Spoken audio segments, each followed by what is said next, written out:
right, welcome. This is the Rock and Roll and Coffee Show, episode number 76. I'm your host, Joe Sibilia, and this week's guest is none other than Anson Williams.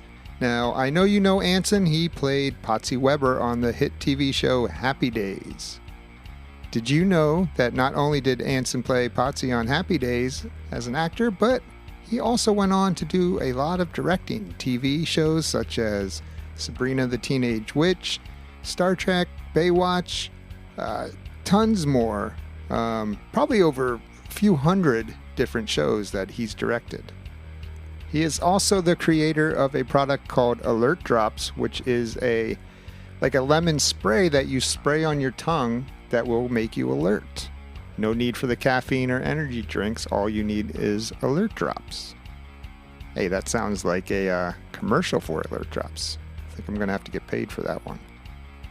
And not only that, he has recently reunited with Don Most, who played Ralph the Mouth on Happy Days, to create a dark comedy series that will be airing on YouTube, I want to say.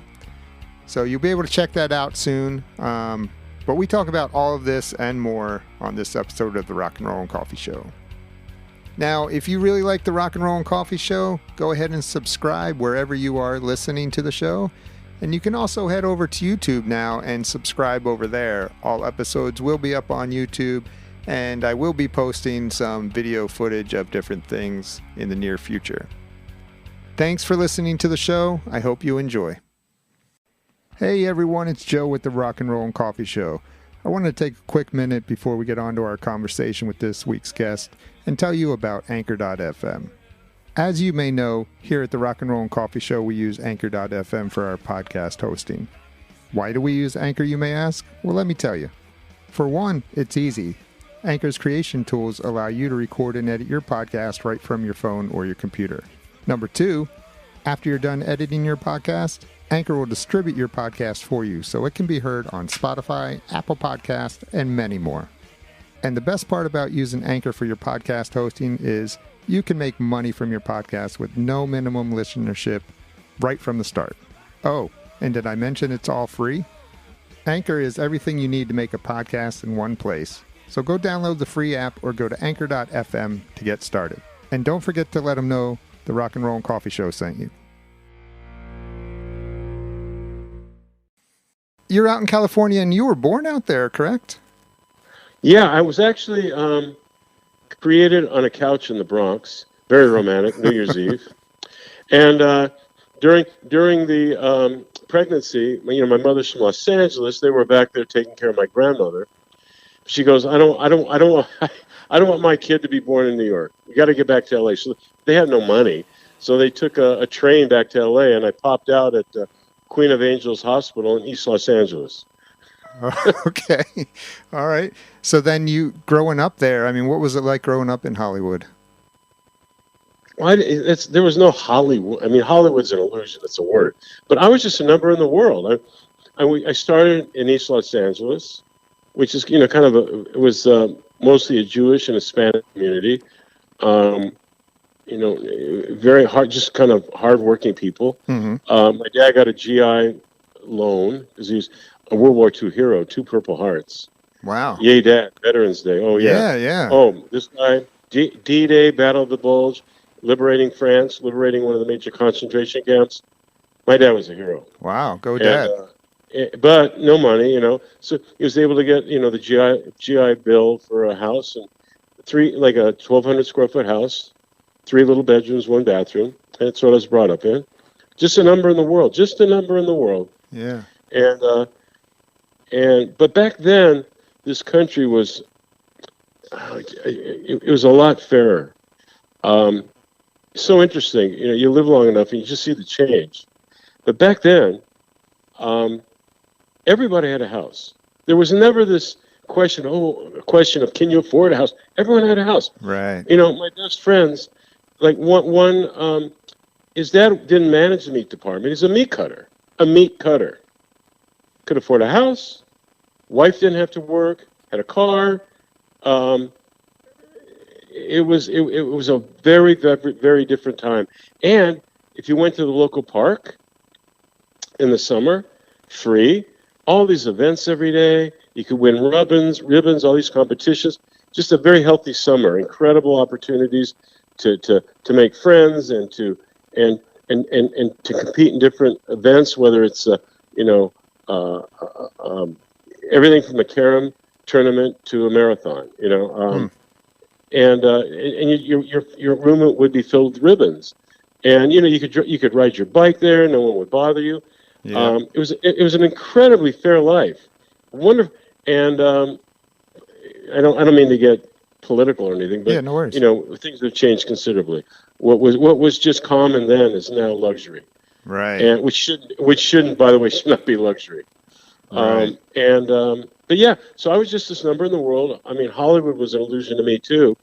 I would read the teen magazines and all that, and then at 18 years old, I left home and started standing in equity lines, which non-equity lines for that's professional theater.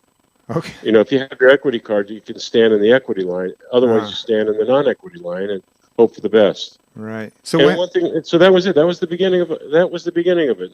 I didn't know anybody. I was anything I wanted in life that was more than food on the table. I had to get a job and earn. So yeah. So what sparked your interest in entertainment, acting? It wasn't so much acting. I really, for some reason, even as a kid, I just really enjoyed theater, musicals. Mm-hmm. And growing up, I loved Eddie Cantor and Al Jolson, and I don't know, there was some, I don't know, just traditional kind of showbiz. It just attracted me. And my mother was a singer in her early days. I think that had something to do with it. There was the Burbank Little Theater, and she was a part of that, and would do plays, and I would go down there. That inspired me. So I just think it's just, it was kind of in my DNA mm-hmm. to just, I don't even know it's so much acting, but just being part of I don't know, part of just entertaining, Yeah, yeah. Do you remember your first part you got in theater or whatever it was? Do you remember that? Oh yeah, I was like singing. I was out at 18. I'm doing various jobs to support myself because back then you could actually earn a little bit. Actually, if you're with three other guys, you could afford an apartment. So I'm surviving, and I went to these talent nights and sang badly, but as a way of improving. And there was an open audition for Summer Stock, and which in Summer Stock, there's a resident company that they usually audition in Chicago, LA, New York, and then they bring them to wherever that theater is, and you'll be the resident company, and then different stars that come in for different shows for the summer, and it's a big deal. And I went down there. It was at the actually it was Hollywood, right on Hollywood Boulevard, the Masonic. No, the shrine. God, what was it? The Masonic Temple? I forgot. On Hollywood Boulevard, this big, intimidating kind of building, and I stood in the non-equity line and waited for hours to be able to get in there and give it a shot. And back then, I mean, basically, equity, they made producers see anybody who wanted to audition. So the equity line goes through, then the non-equity line goes through, and they just can't stand it because so it's like 3 bars and you're out. You coach the blues, run it next. Oh, geez. You coach it next, right? So anyway, I'm waiting and I'm waiting and I'm waiting. I get in there, and now I'm in the kind of the lobby area, and the ceilings are like 40 feet high, and everyone's singing. It echoes in the whole place, and everyone sounds great, and they're being turned down, and they're leaving, and they're leaving. Finally, I get in there, and there's this really tired old piano player with a cigarette out of his mouth, just classic with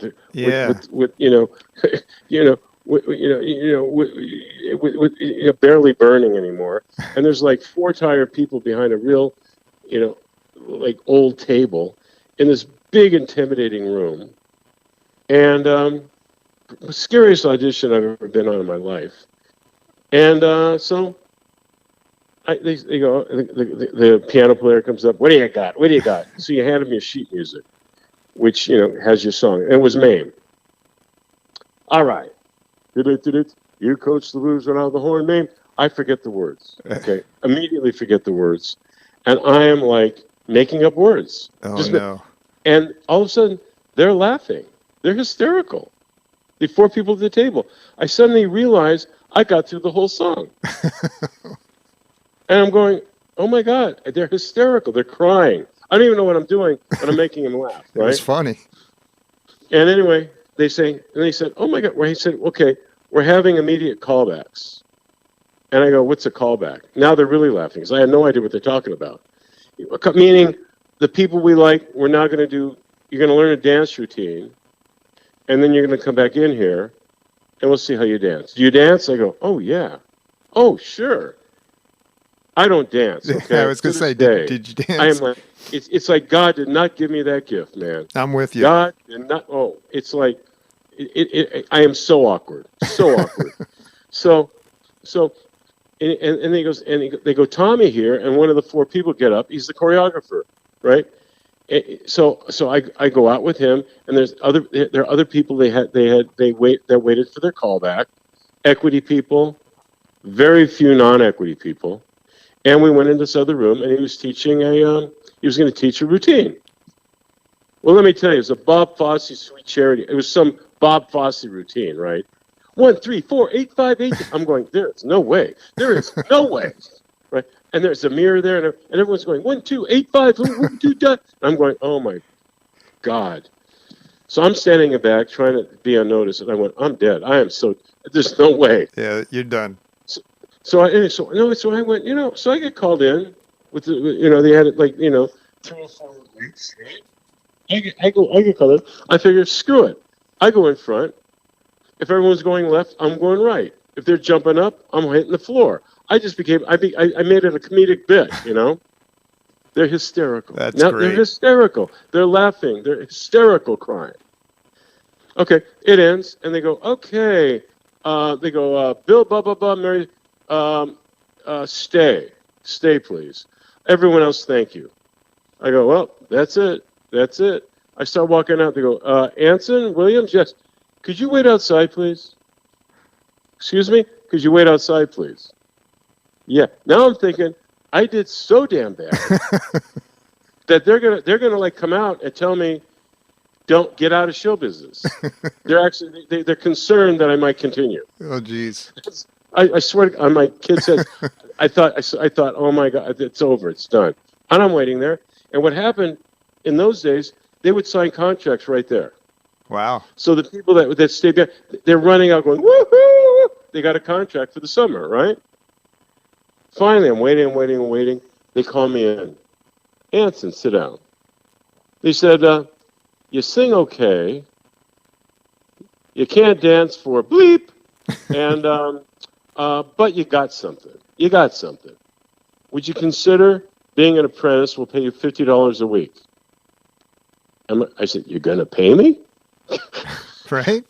They said, we're not going to give you airline tickets. We're going to set you up with another apprentice in California. You guys will drive out to Wichita, Kansas. The show's the Century 2 Auditorium. $25 will go to the hotel, and $25 you have to live on. But we own you. You'll build the sets. You'll act in the shows. You'll do whatever we need you to do. We own you. It's slave labor. You okay? You're going to pay me? So that was my... And he says, if you do good, if you do really well, at the end of the season, we'll sign an equity contract for the last show. And you can join equity. That means you become a professional actor in theater. Wow. So I did it. That was my first job. Wow. And I got my equity card, and then I started standing in equity lines. Right? And one thing I could do after that. That was my first job. Wow. So you made something out of nothing. If you would have tried to dance, that might not have turned out that way. If I'd have... No, I just went with my heart. I went, I'll do what I can do. I can make people laugh. That's what I can do. And I did that. I mean, I didn't pretend. They're just hysterical. And honestly, and they taught me enough in the shows that where I could move a little bit. I didn't have to be a great dancer, you know. Right, right. But yeah. So anyway, that was the beginning. That was the beginning. When was this roughly? Oh gosh. Like early 70s? Oh yeah, Happy Day started in 73. So I'd say it's like 69, 70, okay, right in there. Okay. Yeah. Mm-hmm. And then from that, did you get some other jobs? Yeah, well then I got back and had to go back to various civilian jobs. And then there was an open audition for Victory Canteen, which was written by the Sherman Brothers, Mary Poppins. Uh-huh. And then Milt Larson wrote the book, and they all produced it. He owns the Magic Castle in Hollywood. Okay. And I stood in line. I didn't even know, but they were replacing one of the actors. They weren't replacing. They needed an understudy, but the actor was going on vacation in like 3 days. And they needed someone to take over the show for 2 weeks and then become the understudy. I didn't know this. One part, hundreds of people in line. I'm waiting. I get in there. I get the part. It's starring Patty Andrews of the Andrews Sisters. It's called Victory Canteen. Huh. And so I have 48 hours to me an entirely new musical. Wow. 48 hours. And the choreography, the dancing was really easy. It was just, you just had to, move a little bit. It wasn't like complicated like that. You didn't have to flop on the floor. And staging and I'm going, oh my, and I'm in the lighting booth going, and back then, we had little tape recorders and I'm going, he moves stage right, he moves stage left, he goes downstage. I'm trying, and 48 hours later, I'm on that stage doing the show. Wow. So, and it worked out, right? And then I became assistant stage manager and understudy. So I actually learned a lot more behind the scenes in terms of theater and production and business and all that. And then, and I thought, oh my God, I've made it. And then I made it. It was right in Ivar Theater in Hollywood. Oh my God. And the crew, the cast, they're laughing. The only people that come here are old ladies' homes. Are you kidding? No one's going to see you. Oh, yeah? So it went on for a while, and then I took over the part. Well, they're right. Only people that showed up were retirement homes. Hollywood was not there. Right. So I thought, well, go to the mountain. So there were 3 big agencies at the time. William Morris, ICM, and IFA. Well, IFA, I knew where it was, and I found a way to get free parking. So I did. So I literally went up to International Famous Agency and walked in this elaborate lobby, and there was really stuck-up receptionist, would-be actress. I said, I'd like to see an agent. I'm doing this great show in Hollywood and blah, blah. But you have an appointment? No, well, I'm sorry, sir. I go, what do you mean? We have this great show in Hollywood. I'm sorry, sir. I go, you know something? I'm just going to wait here. And when someone's available, let me know. I did a sit-down strike in the lobby. And they threatened to call the police. I said, you're lost. I just sat there for a couple hours. Wow. And finally, a door opened, and this guy in a suit, he goes, hey, kid, come here. Me? Wait, really? So I go up to the door, and he goes, I said, are you an agent? He goes, yes. Oh, man, I'm in this show in Hollywood. You got to see. He goes, would you shut up and come in here?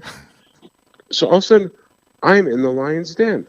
I am in this agency. I am going to an office, right? You got in, yeah.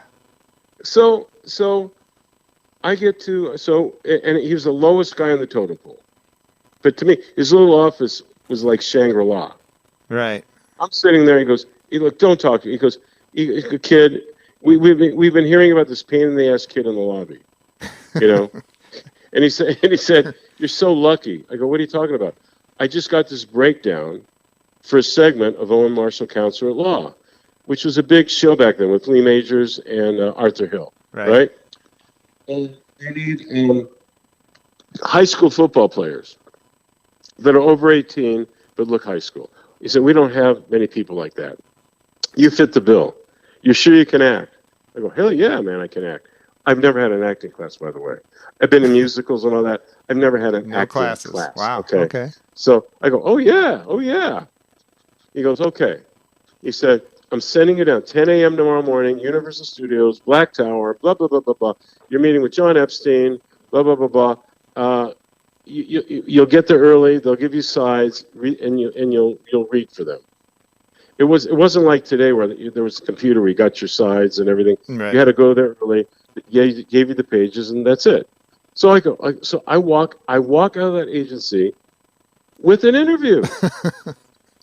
Right? I'm like going, well, geez. I get down the next morning to they call it the Black Tower. It's so intimidating. And I'm up there, and I go in there, and they give me the sides. And I'm playing the part of a football player that dies an overdose of drugs, and it's a death scene. Now, mind you, I have not had an acting class.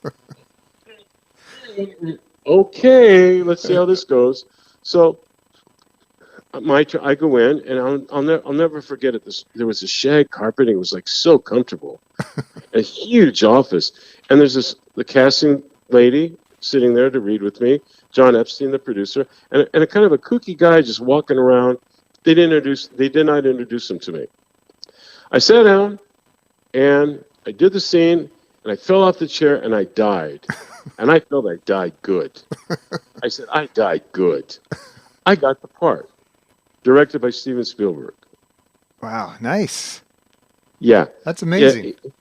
He had already done Duel for Universal, but a director dropped out, and Epstein begged his friend Steven to direct if he would take over the episode, and he did. It's the last episode he ever directed he didn't own, And anyway, and then the agency signed me because I got the part. And guess what? Agents actually came to Victory Canteen. There you go. There you go. All because of a sit-down strike that I did at IFA. And after that, I was in show business. A commercial agent saw me in the show. I got signed by a commercial agent, started doing commercials. Then I started getting, and then I got Marcus Welby, MD. I started doing all the concerned boyfriend parts and all this. And I started building a career. Wow. And then you did I guess it was the pilot for Happy Days, right? Love in the Happy Days or something like that? Love yeah, American that was, Style? There were 2 pilots for Happy Days. Yeah. But you and, was it Ron Howard and Marion Ross? The 3 of you went on to do Happy Days. Ron was in the original. I was in the original. Marion was in the original. Harold Gould played Mr. Cunningham. Different Joni. There was no Fonzie. There was no Ralph. And it was a much softer pilot. It was more on the order of Summer of '42. Mm-hmm. It was more of a Oski Hermie relationship, much softer show. And we did the pilot, and it was a very nice pilot. And everyone was so sure it was going to sell, and it didn't. And then they put it on Love American Style they get their money back that way. Hmm. And then it didn't sell, so I went back to playing the concerned boyfriend parts. Okay. And a year later, American Graffiti had come out, big hit. Grease was on Broadway, big hit. And ABC thought, wow, didn't we have a 50s show? Maybe we should try that again. So I was in Marin County shooting a movie, Lisa Bright and Dark, with Kay Lenz. And I played her boyfriend. And I got a call from my agent that they were going to do another pilot, but this time it'll be more like little edgier, like Graffiti. Okay. I said, great. He said, but they want you and Ron to screen test this time. They think you guys might be too old. So we had to audition all over again for the parts we created. How old were you when you did that? 23. Okay, because you were supposed to, in Happy Days, you were a teenager, right? Yeah. Okay. They said, how young were you? I said, as young as I could get, Right. And So anyway, we got the part. But anyway, so yeah. So So you guys got the part. But this time, thank goodness, they created a part called Fonzie. Donnie actually screen tested with a lot of people for Potsie, but they liked him so much that they created Ralph for him. Right. Now, was you character? And by the way, John Travolta owes me his career. You know that? Do you know that? you know what? I think I did hear this story. He was there too, right? What's that? Believe it or not. A few years ago, I had a book I wrote that came out called "Singing to a Bulldog." Right. And I was promoting it on our podcast, and she goes, "You saved John's career." Like, what do you mean? The first pilot of Happy Days, right? John came in to try out for Potsie, and John wasn't like Barbarino then. He was more of a kind of a shy guy. Anyway, he auditioned for Potsie, right? And I got it. Wow. Can you imagine? And he got on ABC's list, and of course he got Barbarino on Welcome Back, Kotter. Could you imagine if he got Potsie? His career was over, man. Over. Done before it started. Yeah, I mean, I can't see it. He owes me 10% of his life for getting that part. Did you ever get to tell him that? Never did. I can't wait. You need to tell him. Mm-hmm. Spread the word. 10%, buddy. 10%, all the way. So you get the part of Potsie, and then, so what was your first impression of the other cast members? Oh, it was just amazing. It was always a love fest, just an incredible team, Yeah. Really just beautiful. In fact, I mean, 40-some years, we're still friends today. We're phone calls away. Yeah, yeah. I mean, you and Don's my best friend. I mean, he lives very close. In fact, he just left today. He's doing a really big job. He's singing with the symphony in Hershey, Pennsylvania, and he's got a play he's doing in Florida right after that. I won't be seeing him for about 5 weeks, so I went over there yesterday just to hang and catch up a little bit. Yeah. Right. And and then Ron's a phone call away. Henry's a phone call away. Marion is 93 years old now. Wow. Doing great. That's awesome. Mm-hmm. So when you guys started filming this show, this was not in front of an audience, correct? Yeah. When we first started the show, it was a one camera show, like a movie, Right. And it's like long days, because we did the pilot in November of '72, and it sold, and had to be on the air in January of '73. So we were only 2 weeks ahead filming. So we were there 16 hours a day, 15 hours a day. I mean, it was like horrible. We got up when it's dark. We got home when it's dark, and it was like a year and a half of that. Wow. And believe it or not, we were a mild hit at the beginning, like top 20, but a mild hit, and we started going down in the ratings. Uh-oh. And after a season and a half, we were down to 48th place. And Fred Silverman came over from CBS to ABC to head it. And we were almost canceled. And Jerry Paris, our director, and Gary Marshall convinced them to let us go to 3-camera. Let's change the whole tone of the show. Put Henry up front more. And basically, it went from this 1-camera graffiti show to a sitcom. Right. And so season 2.5, we're on a year and a half into it, season and a half into it, we switched to 3-camera live audience, and that's the year we became number one in the world. We became the most popular show in history at that point. Wow. It just blew out. It blew out. We get 60 million people watching every Tuesday night. How many? 60 million up to 68 million. Jesus. Oh yeah. You're talking. There were 3 networks. That was it. Yeah. I guess. Yeah. I guess if you look at it that way, there wasn't as many options, huh? Mm-mm.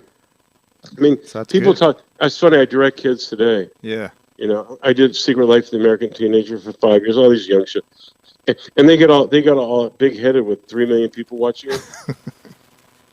I'm like Gary Marshall. Come here, get over here. Yeah.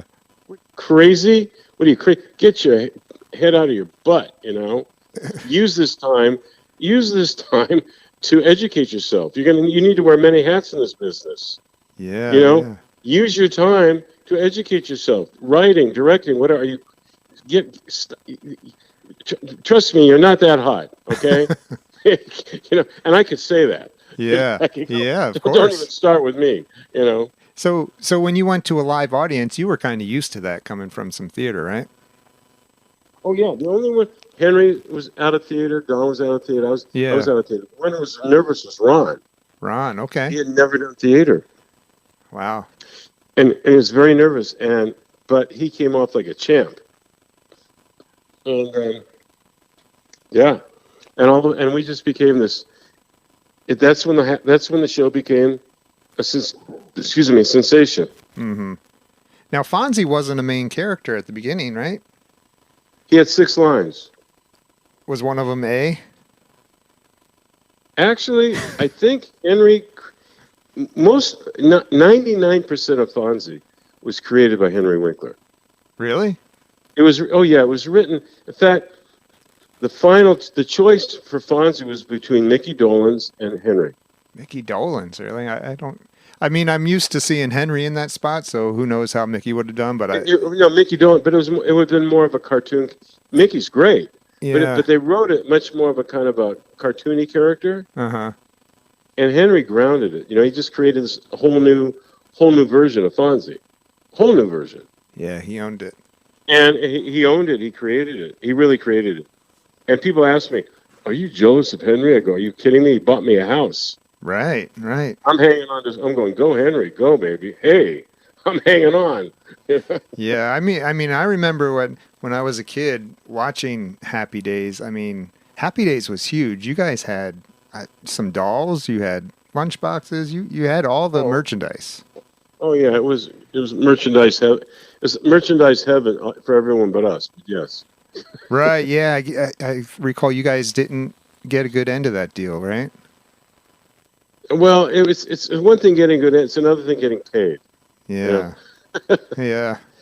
It's all part of business, as we learn. Show business is a very, very hard business. Yeah. When was the moment when you realized that you really made it there with Happy Days? Like, was it Beatlemania with Happy Days? I mean, when did you realize? Yes, it was Beatlemania. It was absolute Beatlemania. It was crazy. I'll tell you, it came early on. Remember, I think I mentioned that when we started filming Happy Days, we were only 2 weeks ahead with shows. Yeah. So we had to really catch up. So we drive into the studio when it was dark. We'd leave when it was dark. We really had no idea of we didn't have any idea of the popularity of the show at the time when it first started. We weren't around to that. We were just working. Finally, they were able to shut us down for a couple of weeks so we could go out and promote the show. And so, it was Henry, Don, and me. And then after we went to Dallas, and after Dallas, Don and Henry went through half the country, and then Ron and I would go through half the country. And Ron was doing something, and so he couldn't make it to the first event in Dallas, but he met me at the next event, and then we went around, and then we ended up on the Mike Douglas show in Philadelphia at the end. So anyway, Henry, Donnie, and I were on the plane. We got on the plane, and I would go, "Oh my God, first class!" I never filmed first class. It's like, wow, champagne! Oh my God, right? Look at this. Anyway, we're there. We're flying to Dallas, and all of a sudden, there's this limousine on the tarmac. We go, "Whoa, wow!" And as for us, it was before 9/11 or any of that. Sure, right? Sure. So we go in this limousine, and they're going to take us right to this event. it was an amphitheater in like a public park, big amphitheater, and they had like some fashion show going. Anyway, we were going to go there and make an appearance. And we, okay, great, whatever. So anyway, we're going along, and we're driving along, going, oh, this is really nice, this is really cool. And then we get into the park where the amphitheater is, and we're going up, and we see thousands of, like, just nothing but masses of people up ahead. And I'm smart me, I'm going, man, there must be a big concert here or something. Look at all those people. It was for us. And there's nothing more dangerous than teenage girls. I bet. They came down, a couple of thousand, came down, started rocking the limousine, right? They take us out of the car. It was like tearing at our shirts. Like, just go. It literally beat a mania. It was like, what the heck? And we ended up backstage at the amphitheater. They shut the door. They put wireless mics on us. We're all going, what's going on? Oh my! And the place holds like 10,000 people, and I think they had 30,000 people out there. Wow! Like way overcrowded. And all of a sudden, so we walk out, and the screams were so loud, we almost fainted. You know, the decibels were so high. Yeah. We almost got dizzy. Wow! And we're looking, and we're looking, and we're looking. And we're looking to show. We didn't even know what to do. And Henry looks at me. I look at Henry, and Henry just goes, "Hey, forget about it, man. Forget about it. Forget about it." It was like a roar. So I turn to Don, and I say, "Hey, bro, what? I think we're gonna get lucky." True story. Man, but you had to have a smile on your face that whole time. Anyway, that was the moment. Yeah. It was like quite something. So how did you keep yourself grounded? I mean, talking to you right now, I mean, you seem like a very down to earth guy, not big headed. How did you keep yourself in check? Well, it's so funny. All of us had an innate sense of, isn't it interesting? 4 months ago, we're all like begging for dates, right? Now we're hot. Right. All of a sudden, we're hot out of the blue. Oh my God! And we go. So we knew what it was. We knew it was illusion. We knew it was like, market. It was imagination, fantasy, all that. So all of us are pretty grounded with that. But also, it's Gary Marshall, who created Happy Days, was our boss. He was really, really, really influential in keeping us grounded, and really inspiring us to take the opportunity of this show to learn a lot about the entertainment business, and don't get involved in stuff that doesn't matter. Get involved with stuff that's going to make a career for you, and you got to wear many hats to have a lasting career. And Ron Howard, Ron was already a star. I mean, my God, he was right. He was in Graffiti, Music Man, Opie on Andy Griffith. I mean, huge. He was a regular on the Henry Fonda show. And Ron had such a work ethic, and he was so humble, and so we all kind of copied him. It's like, oh, that's how we're supposed to be. So Ron was so humble and so grounded and so just a real good guy, and so balanced. And Gary took the time, almost as a professor. We use Paramount Studios like a college to learn so much about the business, from directing to writing to production, whatever. So no one was ever really got a big head. And I had some really good advice during that time too. Someone said that we all have this fire to be successful, and that's good. You have this drive. You want to make it. You want to do great. You want to be big. You want to just really be successful. And he goes, that's great. And you're in it. You're in it. Never be of it. Right. Big difference being in it. And I remember that. If you need that fame to feel important, you're in trouble. Right. You're in it. Don't be of it. People hide behind things all the time. They hide behind money. They hide behind titles. They hide behind drugs. They hide behind kids. They hide all sorts of reasons. Oh, they hide behind things because they don't face themselves. You know, and so they put all this other stuff in front to be who they aren't. Right. Or not who they aren't, or not having to really deal with yourself. And early on, we learned that, and it was, and truly, we were in a situation. It was the Beatles. You could not get more popular. Sure. You can't. You could not get more adulation in life.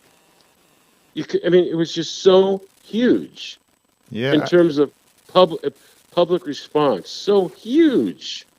Well, I think to this day, and we all were able to deal with it. No one died over. There was no overdose of drugs, alcoholism, none of it. Right. You know, and everyone became very productive. And look at Henry. Yeah. You know, LA. You know. I mean, New York Times writer, director, star, Ron, Oscar winner. Me, I've had a wonderful career directing television. Donnie's done so much. I mean, you know, we're still doing it. You know, we're still active, and we're still productive.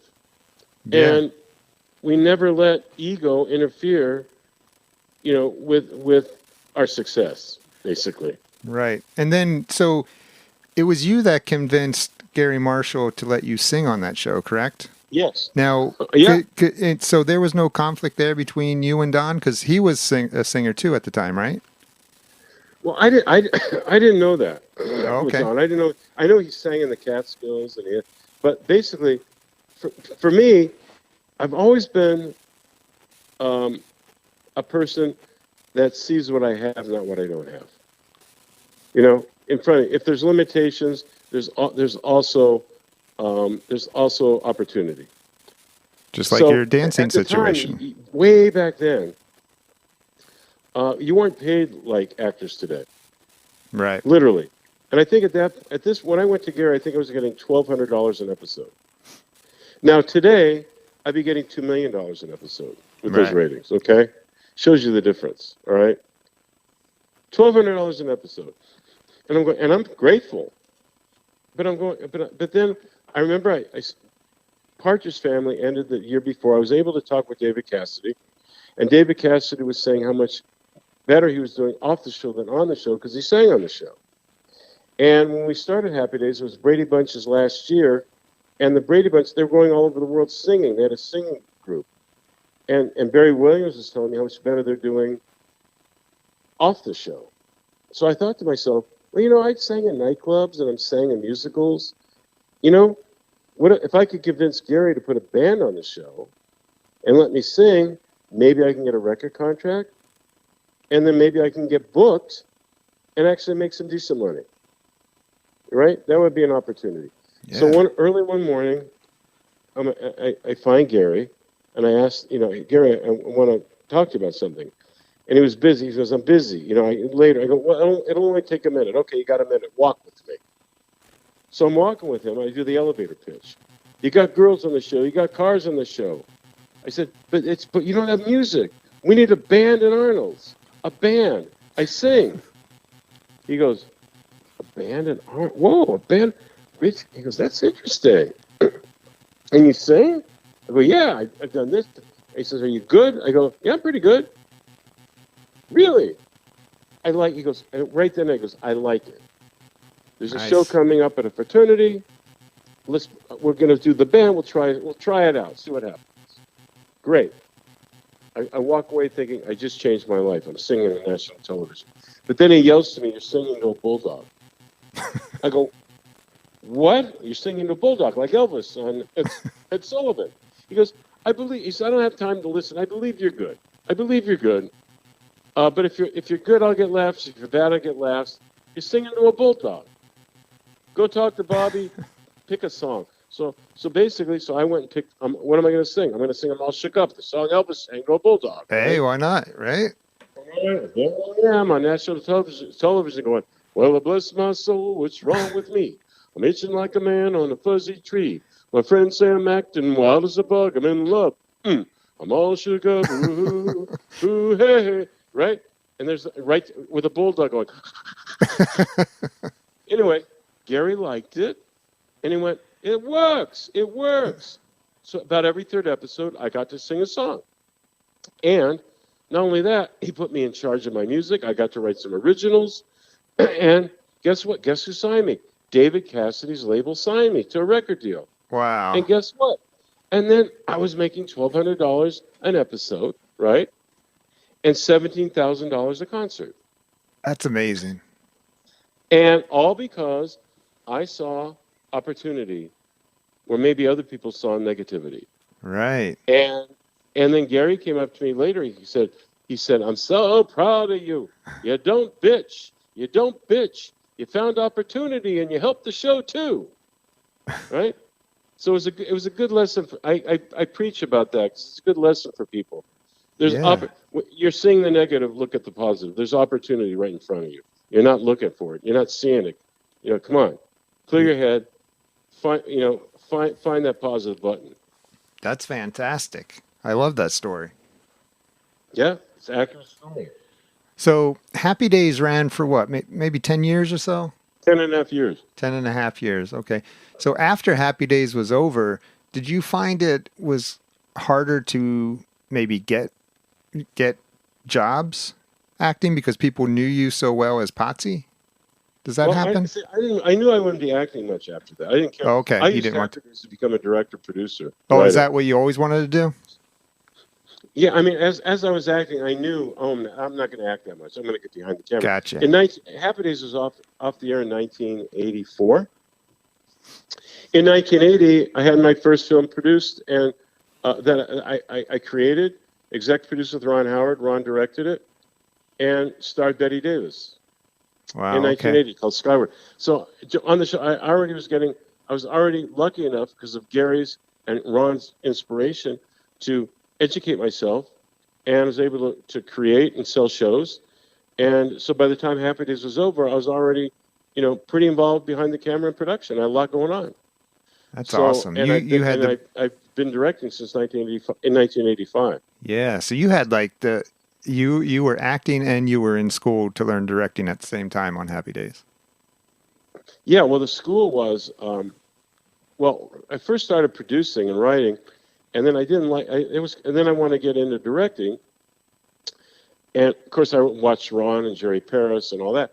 But Gary made it possible for me to. I shadowed Roman Polanski when he did Chinatown on the back lot. Wow. I shadowed John Schlesinger when he did Day of the Locust. I shadowed Randall Kleiser when he was doing a lot of the Grease movie. I would go on sets all the time and just ask questions and watch directors. That was my film school. Wow, that had to be amazing to be able to do that. Yeah. I mean, that was my film school. It was like, wow. Yeah. I used the time productively, and learn the craft, and also learned if you had the natural abilities to be a storyteller, Yeah. Is that hard to be a storyteller? Well, no, it's not hard. You're either born a storyteller or you're not. The craft is difficult. Mm-hmm. Because I mean it's like constant construction.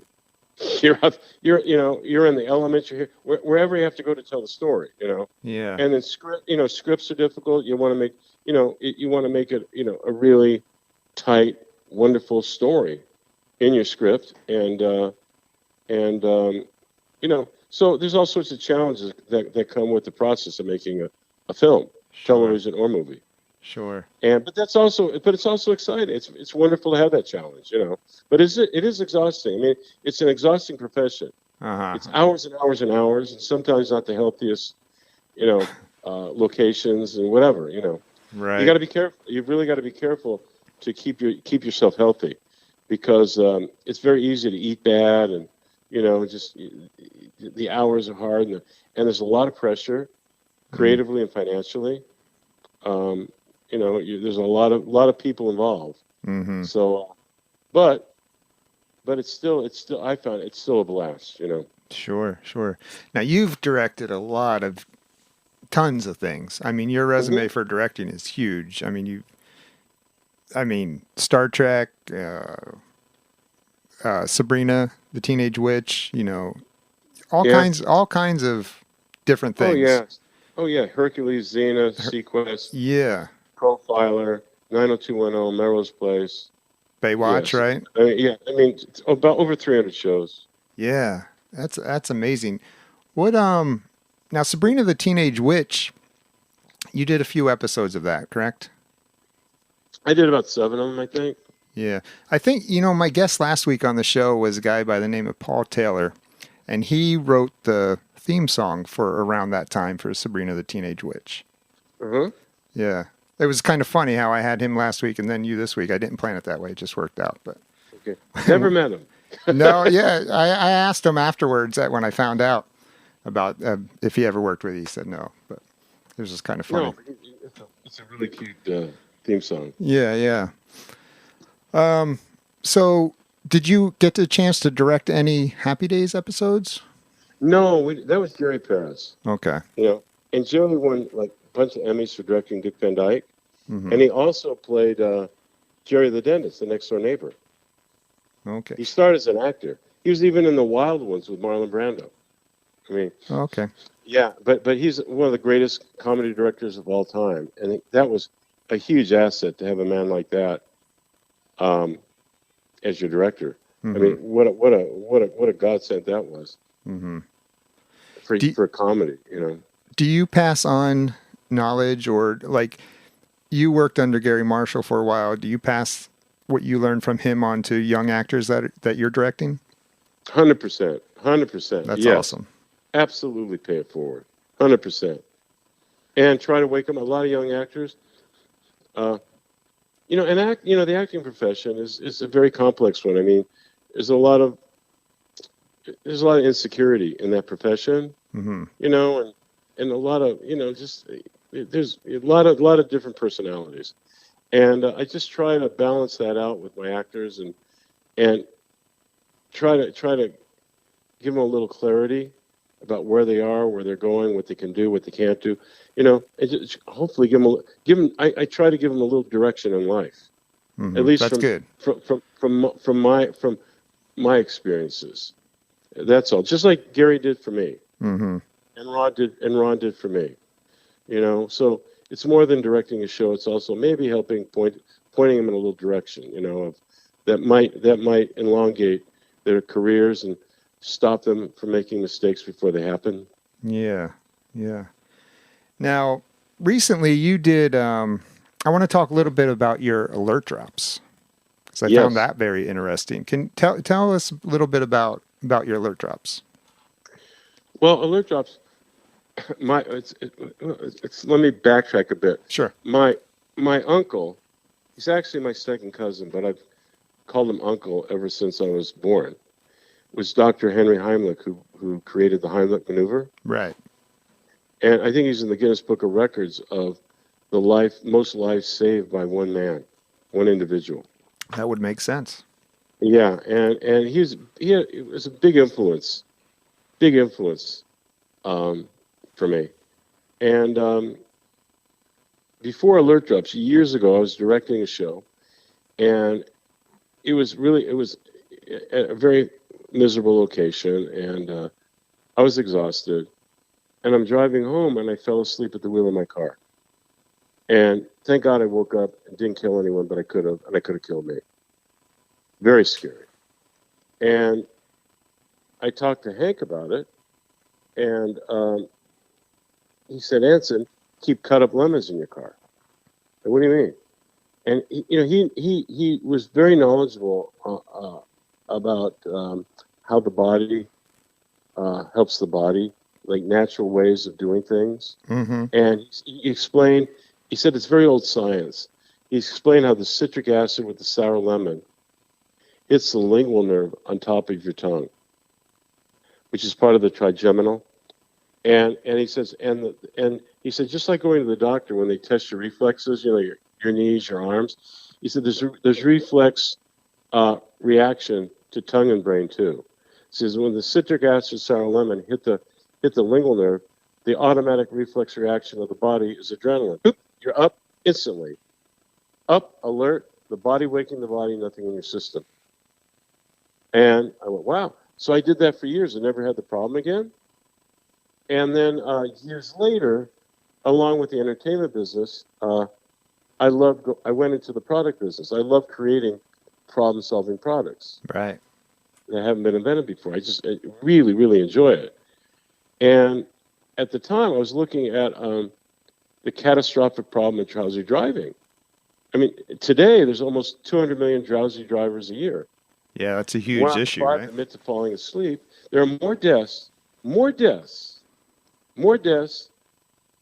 mishaps than drunk driving and medicated driving combined. Wow. That's how catastrophic drowsy driving is. It's up there with guns, man. Wow, yeah. And then I started looking further too. It goes beyond drowsy driving. We're a country of exhaustion, and on people, on sets, people doing very dangerous jobs. You need to be alert. Kids in college, they're staying up all night studying for finals, and they're drinking all this crap, too much caffeine, energy junk, whatever, and they're going to the hospital overdosing on this stuff. Really unhealthy. So I called Hank. I said, I have this idea. I said, the lemon thing? He goes, yeah. I said, what if we get the right amount of citric acid, sour lemon, water, and put it in a spray drop? I want to call it alert drops. And just spray it on top of your tongue when you're feeling like really like tired. Anyway, he got oh my gosh, his Anson, oh my gosh. He explained how it would be better than a lemon. It's a direct hit. He said, you'll save so many more lives in the Heimlich maneuver. There are more people exhausted than choking. He said, let me help. So he helped me. And we created alert drops. And if people go to alertdrops.com, ALERT, drops.com, you can read all about it. You can read the science behind it. You can read the testimonials. You can educate yourself. But it's just this very simple, natural product that has already saved so many lives. Families staying together, husbands coming home, college kids coming home, people not getting injured on the job. We've been honored by the United States Congress. Can you believe it? Honored by the California State Senate, City of LA, on and on. But more importantly, we save people who are exhausted from a tragic event. Yeah, that's fantastic. So anyway, so basically go to alertdrops.com, and it's not for money or anything. And I tell people too, if you don't want to buy alert drops, and by the way, one alert drops is less than 2 Starbucks coffees, all right? And it lasts a month. Okay. Right. But I said, if you don't want to do that, then for God's sake, cut up some lemons at your job and bite into that. That'll work. A little sloppier, but it'll work. It'll work. Yeah. And I just want to save unnecessary deaths. And if you go on, images.google.com and you go, deaths from drowsy driving. It's the driver's not the one dying. It's the kids in the other car they hit. Right. You will cry. You'll absolutely cry at the unnecessary tragedies going on. In this crazy world right now, we feel, really, so many people feel they have no control of anything. We have control of this. A simple spray on the tongue, citric acid, sour lemon water, a bit of preservative for shelf life. You save a life. You'll stop a stupid tragedy. Yeah. It's a high-powered lemon. Boom. Yeah, and I'm sure a lot of us have. You get the automatic reflex reaction of adrenaline. You're up. You're alert. You're not going to kill yourself. You give one to your kid. Give one to your best friend. You want the phone call to come from your best friend. Hey, we just came back from this trip. Thank you so much for alert drops. Oh my gosh, we were so tired. Oh my God, it saved us. Rather than my husband fell asleep at the wheel, and my 2 kids are in the hospital. And right. You want the phone call saying thank you. And I Dr. Adam, he passed away 3 years ago. He was 96. But 2 weeks before he passed, we had our last conversation. He made me promise to get alert drops out to the public because he knew the benefit of it. Yeah. And there you have it, man. Everyone out there, for your family, for your friends, for God's sakes, go to alertdrops.com, please read all about it and either get it or have cut up lemons. Yeah. There's no reason for falling asleep at the wheel. There's no reason for exhaustion in the workplace. There's no reason for college kids to be going to the hospital overdosing on caffeine or these stupid energy drinks. Yeah, when I was younger, it happened to me too. I actually hit the car in front of me. I was at a red light. I was at a red light though, but I fell asleep at the red light and rolled forward and hit the car in front of me. But, I was working 7 p.m. to 7 a.m. and I was driving home, and at this red light, I just kind of fell asleep. So, yeah. There you go. There you go. And there you go. Alert drops would have stopped. I guarantee it would have stopped that. Yeah, well, I'm definitely going to pick some up. And what's coming up is Christmas, so they make great little stocking stuffers. You bet. It's a life-saving stocking stuffer. Exactly. And I'm serious. I mean, I'm not hawking. This is important. Sure, yeah. So, I agree. Yeah. I agree. So let's talk about, you recently got back together with Don and did a little, I guess it'd be like a little film, right? Just a short movie? It's a 30-minute film. Right. Tell me about that. Harvest Time, correct? Yeah, it's taken quite a few years to finish. It's like, we started it and then stopped it, and we finally finished it. And we entered it into festivals, right? And God, we've been winning all these awards. And the whole idea was, I said, first of all, Fred Stropel is a magnificent writer. And Don and I were thinking, would people accept us? Same chemistry, but totally different parts. Totally different genre. Let's try it. And it was a pilot. And so we did. So we did Harvest Time. And it's a very R-rated show because we're true to the material. It's not gratuitous. It's important for the subject matter. Mm-hmm. But it's a very dark comedy, very dark, and then like up at way deep dramedy. But it's so what it is. So I play Don's older brother. I'm married with this. I don't realize how demeaning and degrading I was with him growing up together. But he comes in, and I'm on a dialysis machine because I need a new kidney or I'm going to die at the house. And he so graciously donated his kidney. When it's harvest time, I'm getting my brother's kidney to save my life, right? Well, he comes to tell me he sold it on eBay. There you go, right? And the show begins, man. Now, is this show? Can we watch this show? Not yet. No, you can't watch it yet because in the festivals you can't have it on YouTube or anything. Okay. It'll be once the festivals are over. It'll be on YouTube. Hopefully on Netflix or something like that. It's really, really good. And I hadn't acted in years, but Don helped me a lot. But I directed it. David Levin, a wonderful exec producer. Fred Stropel, a wonderful Broadway playwright, wrote it. And it's outstanding. It really is because of a real wonderful collaboration of talents. Yeah. And so I started with Don. We both exec produced. I directed, and it just was a wonderful collaboration. And it turned out to be just a beautiful, beautiful piece of work. And we're real proud of it. How was it working with Don again? Because that was the first time you worked together since Happy Days, right? Well, we've been together. We would do like personal appearances together, and we actually had a talk. We do a lecture kind of talk thing we do together, but it's the first time we acted together. Yes. Yeah. Okay. And I directed Don before that.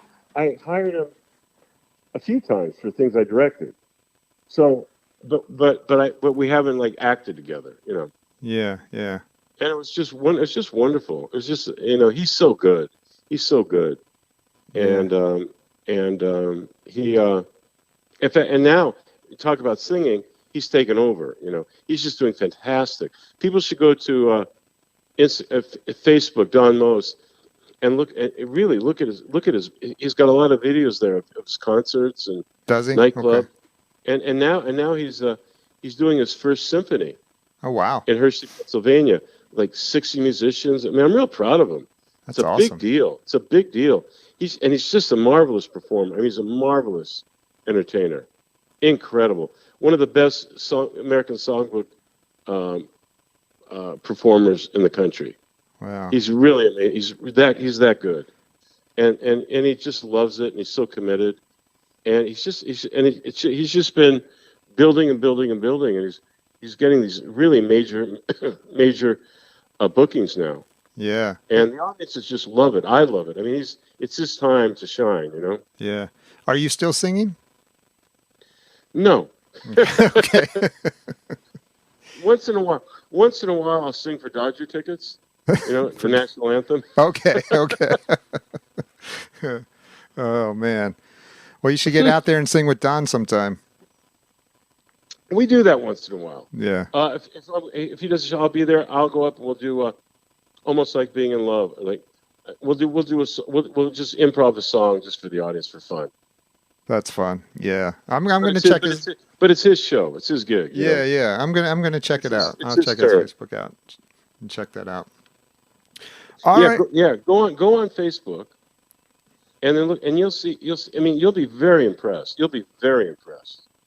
Yeah. I mean, he's marvelous. He's really, really special. Really good. That's awesome. And I've never been to a concert that he's performed at that he hasn't gotten a standing ovation.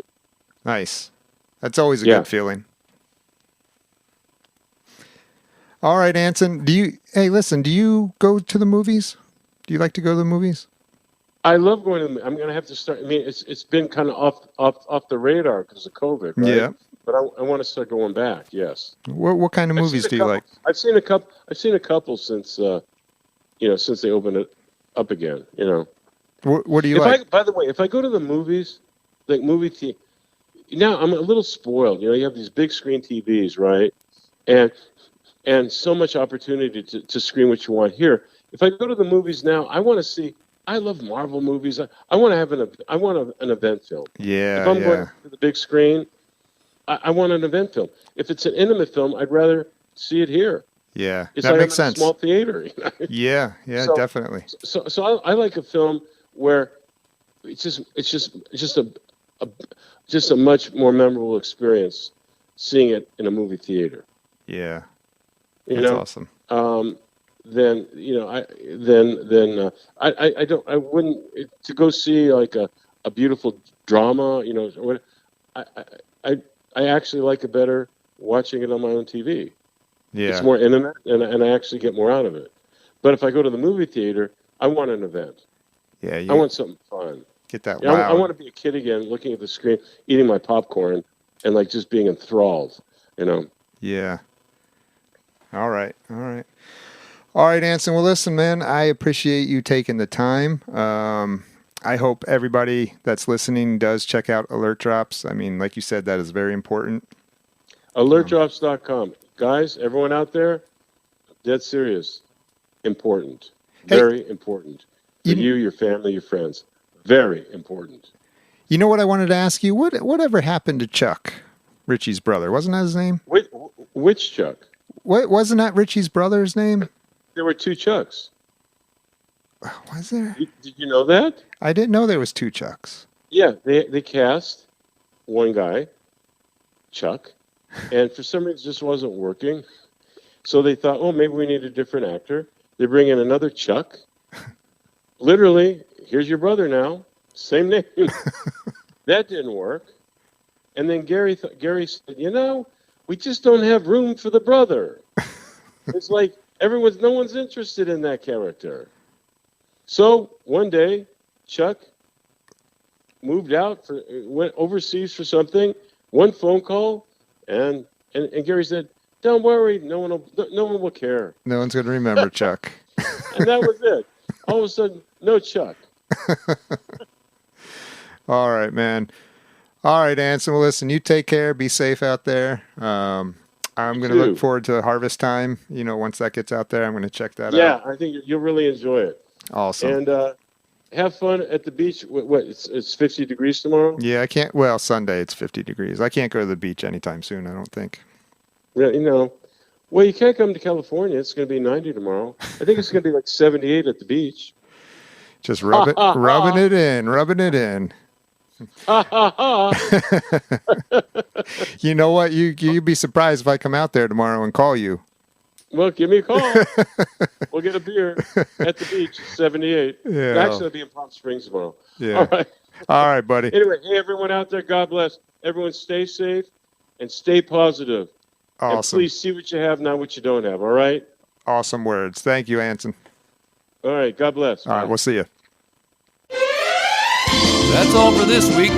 Join us next week for another episode of the Rock and Roll and Coffee Show podcast. Available on all your favorite podcast listening platforms.